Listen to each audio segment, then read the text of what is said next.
Roots of a Dreamer Picture. A boy with a faraway look in his eyes, sitting quietly in a corner, lost in a world that no one else could see. That boy was Elon Musk, long before the world knew him as the billionaire innovator behind Tesla and SpaceX. His story didn't start with rockets or electric cars. It began with curiosity, pain, and an unshakable imagination. Childhood in South Africa. Elon was born on June 28, 1971, in Pretoria, South Africa. From the very beginning, he was different. While other children were running around playing soccer, Elon would bury himself in books. His mother, Mae Musk, a Canadian model and dietitian, noticed something unusual about him. Elon could sit quietly for hours, reading encyclopedias cover to cover, and then recall facts with stunning accuracy. His father, Elon Musk, was an engineer, intelligent but strict. Elon would later describe his relationship with his father as complicated and painful. Still, growing up in a household filled with tools and machines gave him early exposure to engineering and problem-solving. At school, though, Elon's uniqueness didn't make life easier. He was bullied mercilessly. On one occasion, a group of boys threw him down a flight of stairs and beat him so badly that he was hospitalized. For a sensitive, introverted child, those experiences cut deep. But instead of breaking him, they pushed Elon further into his inner world, a world of science fiction, computers, and endless imagination. The spark of technology. When Elon was 9 years old, his life changed forever. His family brought home a Commodore VIC-20, one of the early personal computers. Most kids might have used it for games, but Elon saw something deeper. He wanted to know how it worked. Within 3 days, yes, 3, he had taught himself computer programming. At just 12 years old, he created his first video game called Blastar, a simple space-themed shooter. He sold it to a magazine for about $500. That might seem like a small amount now, but for Elon, it was a revelation. Technology could be both fun and valuable. This was Elon's first taste of entrepreneurship. The boy who had been beaten up at school now had proof that his ideas could turn into something real. It planted the seed of a future where imagination and business would collide. A dream. Too big for South Africa. As Elon grew older, he started to see the limitations of his environment. South Africa in the 1980s was under apartheid, a system of racial segregation and political oppression. Elon hated it. On top of that, compulsory military service loomed for all young men. The thought of supporting a regime he disagreed with deeply troubled him. But beyond politics, there was something else. Elon felt that South Africa was too small for his dreams. His mind was set on bigger horizons. America, the land of opportunity, where technology and ambition thrived. At 17, Elon took a bold step. With little more than determination, he left South Africa for Canada. Why Canada? Because his mother had Canadian citizenship, which made it easier for him to start there. Elon's plan was clever. Use Canada as a stepping stone to reach the United States. He enrolled at Queen's University in Ontario. Those early days were tough. Elon didn't come from wealth, despite popular misconceptions. He worked odd jobs to support himself, including cleaning boilers in a lumber mill. It was hard, dirty work, but he didn't complain. He had a bigger vision. Finding his path at Queen's, Elon stood out, not socially. He was still shy and awkward, but intellectually. He had a voracious curiosity and wasn't afraid to approach anyone if he thought he could learn from them. It was at Queen's that he met Justine Wilson, who would later become his first wife. After 2 years in Canada, Elon transferred to the University of Pennsylvania in the United States. This was the moment he had been waiting for. He was finally in America. At Penn, he double-majored in physics and economics, an unusual combination that reflected his dual passions for science and business. He wasn't just studying for grades, he was preparing for the future. Physics gave him a foundation for understanding how the universe works, while economics taught him how money and markets move. Later in life, this combination would prove to be a powerful weapon in building companies that blended bold ideas with financial success. Elon wasn't all books, though. At Penn, he and his roommate famously rented a large house and turned it into a nightclub to make extra money. It was a glimpse of Elon's entrepreneurial instincts, the ability to see opportunities and act on them. The Big Three. Goals. Even as a young student, Elon thought on a scale that others couldn't quite grasp. He wasn't just wondering what job to take after graduation. He was already mapping out what he wanted to achieve in his lifetime. He believed that there were three areas that would most affect humanity's future: the internet, a revolution in communication and information; sustainable energy, the key to saving our planet; space exploration, humanity's path to becoming a multiplanetary species. Think about that for a moment. Most college students are thinking about exams, dating, and landing a decent job. Elon Musk was already planning how to change the entire future of humanity. California Dreams. In 1995, Elon graduated and was accepted into a PhD program in applied physics at Stanford University. But here's the twist. He dropped out after just 2 days. Why? Because he saw the internet boom unfolding. The world was changing, and he didn't want to miss it. To Elon, staying in academia felt too slow. Real innovation was happening in the world of startups. He and his younger brother, Kimball Musk, jumped in head first. Their first company was called Zip2, a software firm that helped newspapers create online business directories and maps, something like an early version of Google. Maps combined with Yelp. At first, things were tough. Elon and Kimball rented a small office, slept on the floor, and showered at the local YMCA. They didn't even have enough money to rent an apartment. Elon coded day and night, sometimes sleeping under his desk. But slowly, Zip2 started gaining traction. Big newspapers like the New York Times and the Chicago Tribune began using their service. Then, in 1999, a breakthrough came. Compaq bought Zip2 for $307 million. Elon's share, $22 million. The bullied kid from South Africa was now a multimillionaire at just 27 years old. The next big bet most people would have stopped there. At 27, with $22 million in the bank, life could have been comfortable forever. But Elon wasn't interested in comfort. He was interested in impact. Almost immediately, he started thinking about what to do next. And once again, he aimed higher. If Zip2 was about helping people navigate cities, his next project would be about helping people navigate the entire financial system. That idea would become X.com, an online payment company that would eventually transform into what we now know as PayPal. Betting everything on the impossible. Imagine being 27 years old with $22 million in your bank account. For most people, that's a winning lottery ticket. Buy a mansion, travel the world, retire early. But Elon Musk wasn't wired that way. To him, money wasn't about comfort. It was a tool to build the future, and the future, in his mind, was urgent. XCOM, reinventing money in 1999, fresh off the sale of Zip2, Elon poured most of his wealth into a new company called XCOM. His vision was radical. A fully online financial institution that could replace traditional banks. At the time, online payments were clunky and unsafe. People still wrote checks, mailed invoices, and stood in long bank lines. Elon wanted to change that. He believed money should move as easily as email. With XCOM, users could send cash instantly, securely, and across borders. But as always, big dreams attract big challenges. Within a year, XCOM merged with a rival company called Confinity.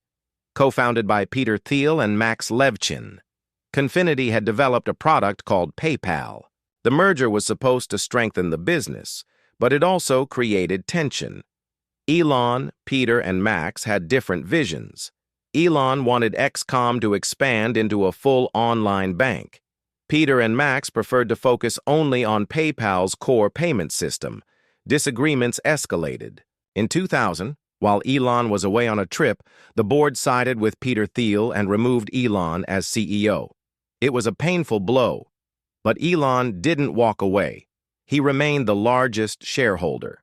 And when eBay bought PayPal in 2002 for $1.5 billion, Elon walked away with $180 million. For most people, this was the final stop. But for Elon, it was just fuel for the next, much bolder journey. The bigger picture. By now, Elon's vision of the future had crystallized. He still believed in the three areas that would define humanity's destiny. The Internet. He had proven himself with Zip2 and PayPal. Renewable energy. Space exploration. The Internet was already on track, thanks to dozens of startups and tech giants. But the other two, clean energy and space, were still neglected. Most people considered them either unprofitable or impossible. Elon decided that was exactly where he needed to step in. The birth of SpaceX, the final frontier. To most, it was something governments handled, not private individuals. After all, NASA had massive budgets, armies of scientists, and decades of experience. What could one man with a fortune, tiny compared to government resources, possibly do? But Elon saw a problem. NASA wasn't pushing fast enough. Humanity, he believed, needed to become multiplanetary to survive in the long run. If Earth faced extinction, climate change, war, or an asteroid impact, our species needed a backup plan. In 2002, with $100 million of his own money, Elon founded SpaceX, Space Exploration Technologies Corp., in a small warehouse in El Segundo, California. His goal wasn't just to build rockets, it was to make them reusable, a radical idea at the time. If airplanes could be used over and over, why were rockets thrown away after each launch? Failure, failure, failure. From the start, SpaceX was a struggle. The first rocket they built was called the Falcon 1. It was small compared to NASA rockets, but ambitious for a private startup. First launch 2006, failure. The rocket exploded after 33 seconds.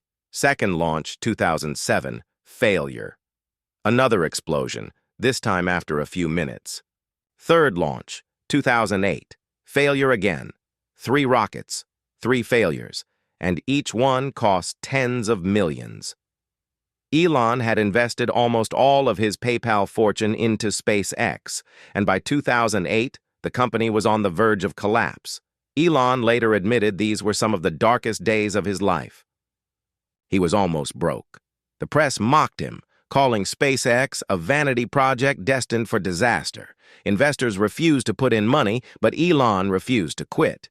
He pushed his engineers harder, slept on the factory floor, and bet everything on one last attempt. Fourth launch, September 28, 2008, success. The Falcon 1 reached orbit. It was a historic moment. SpaceX became the first privately funded company to send a liquid-fueled rocket into orbit. Just weeks later, NASA awarded SpaceX a $1.6 billion contract to resupply the International Space Station. The company was saved by the thinnest margin. Enter Tesla. While SpaceX was fighting for survival, Elon had already taken another huge gamble. In 2004, he invested in a small electric car startup called Tesla Motors, founded by Martin Eberhard and Mark Tarpenning. Elon wasn't the original founder, but he quickly became the largest investor and chairman of the board. Why Tesla? Because Elon believed the world desperately needed to move away from fossil fuels. Global warming, pollution, and dependence on oil were all threats to humanity's future. Electric cars had been attempted before but were dismissed as boring, slow, and impractical. Elon wanted to prove otherwise. Tesla's first car was the Roadster, a sleek sports car powered by lithium-ion batteries. Unlike the clunky electric vehicles of the past, The Roadster could go from 0 to 60 mph in under 4 seconds. It was proof that electric cars could be both exciting and sustainable. But the journey was brutal. Building a car company from scratch is one of the hardest things to do. Factories, supply chains, safety testing, regulations, it all cost enormous sums of money. By 2008, Tesla was bleeding cash, just like SpaceX. Elon later recalled, "I thought both companies were going to die at the same time." The breaking point in late 2008, during the global financial crisis, Elon was in despair. SpaceX had almost failed. Tesla was nearly bankrupt. His personal fortune had shrunk from hundreds of millions to nearly nothing. At one point, Elon had to choose: save SpaceX or save Tesla. He didn't have enough money to keep both alive. Most people would have picked one. Elon chose both. He split his remaining money between the two companies, leaving himself almost penniless. Friends said he was crazy. Investors called him reckless. But Elon wasn't motivated by money. He was motivated by mission. And then, as if scripted for a movie, two miracles happened. NASA's billion-dollar contract kept SpaceX alive.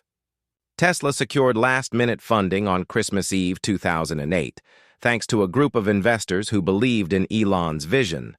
Both companies survived, barely.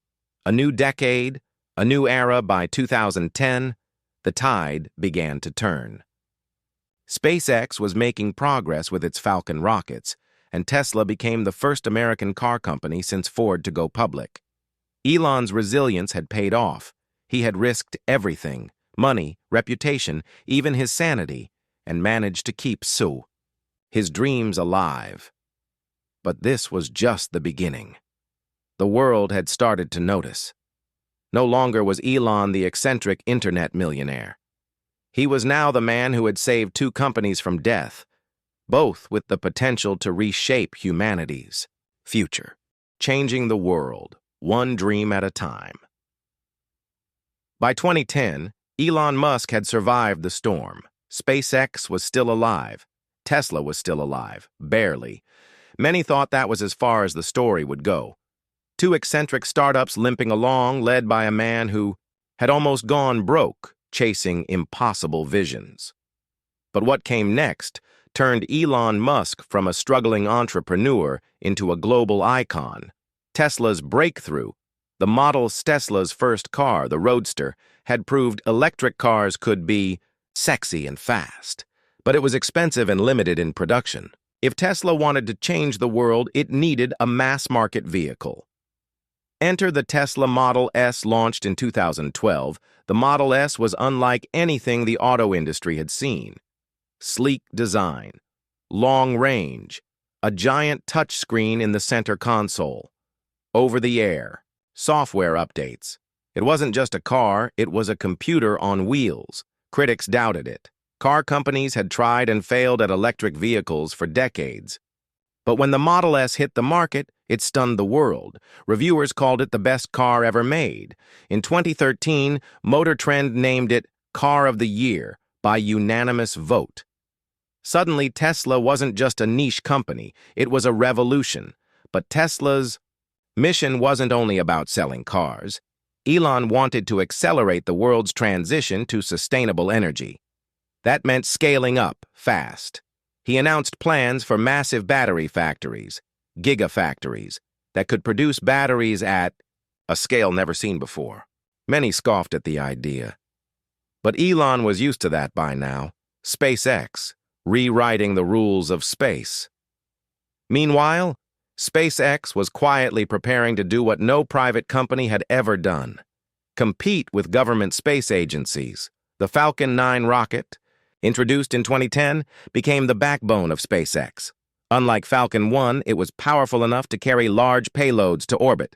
But the real breakthrough was Elon's obsession with reusability.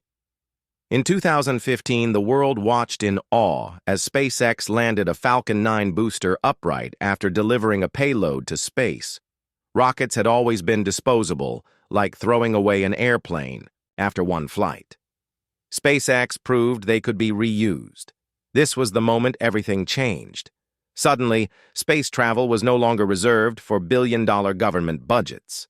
SpaceX could launch satellites, resupply the International Space Station, and even dream of missions to Mars at a fraction of the cost. The dark side, criticism and controversy. Of course, Elon's journey wasn't without turbulence. His work ethic was legendary but also brutal. He demanded near-impossible schedules from employees. Stories of long hours, sleepless nights, and intense pressure spread across Tesla and SpaceX. Critics accused him of being too harsh, too reckless, too ambitious. His outspoken presence on Twitter, later X, after he acquired it in 2022, often sparked controversy. He clashed with regulators, short sellers, journalists, and even his own investors. But through it all, his companies continued to deliver results that silenced critics again and again. Starlink, connecting the world. SpaceX wasn't just about rockets anymore. Elon launched Starlink, a satellite network designed to provide high-speed internet across the globe, especially in remote or underserved areas. By launching thousands of small satellites into low Earth orbit, Starlink aimed to cover the entire planet. In disaster zones, war zones, and rural villages, Starlink became a lifeline, proving Elon's vision extended far beyond rockets. Neuralink and the Boring Company is. If rockets, cars, and satellites weren't enough, Elon added more ventures to his portfolio. Neuralink, a brain-computer interface designed to help people with neurological diseases, and one day, perhaps, to merge human intelligence with artificial intelligence. The Boring Company, aimed at solving traffic congestion by building underground transportation tunnels. Each project seemed outrageous at first, yet reflected Elon's consistent pattern: identify humanity's biggest challenges and attack them head-on. The road to Mars. Despite juggling multiple companies, Elon never lost sight of his ultimate dream: making humanity a multi-planetary species. SpaceX began developing the Starship, the largest rocket ever built, designed to carry humans to Mars. It looked like science fiction brought to life, shiny, massive, and fully reusable. While still in development, Starship represented the boldest step yet toward Elon's lifelong mission. For Elon, Mars wasn't just about exploration, it was about survival. He often said, "There are two futures, one where we stay on Earth forever and eventually go extinct, and another where we become a spacefaring civilization and a multi-planet species." Lessons for dreamers. Looking at Elon Musk's journey, it's tempting to focus only on his wealth or his fame. But behind the headlines lies a deeper truth. His success is built on principles that any ambitious dreamer can learn from. Think bigger than yourself. Elon didn't just chase money, he chased missions that could change humanity. Embrace risk. He bet his entire fortune, not once but multiple times, when others would have quit. Learn relentlessly. From physics to rockets, he taught himself what he needed to know. Failure is data. 3 rocket explosions didn't stop him. Each one was a lesson. Vision creates followers. People join Elon not because it's easy, but because the mission is inspiring. The man behind the myth, it's easy to see Elon Musk as a larger-than-life figure, almost like a character out of science fiction. But at the core, he is a human being, flawed, stubborn, driven by both brilliance and obsession. His story isn't about being perfect. It's about being relentless, about daring to imagine a future so bold that most people laugh at it, and then refusing to stop until it's real. The final thought: Elon Musk's untold story isn't just about rockets, cars, or companies. It's about what happens when a dreamer refuses to accept limits, from a bullied boy in South Africa to a young coder selling video games at 12, to a man who risked everything on rockets and cars when everyone doubted him, to the leader shaping the future of energy, transportation, and space itself. His journey proves one powerful truth: The future belongs to those bold enough to build it.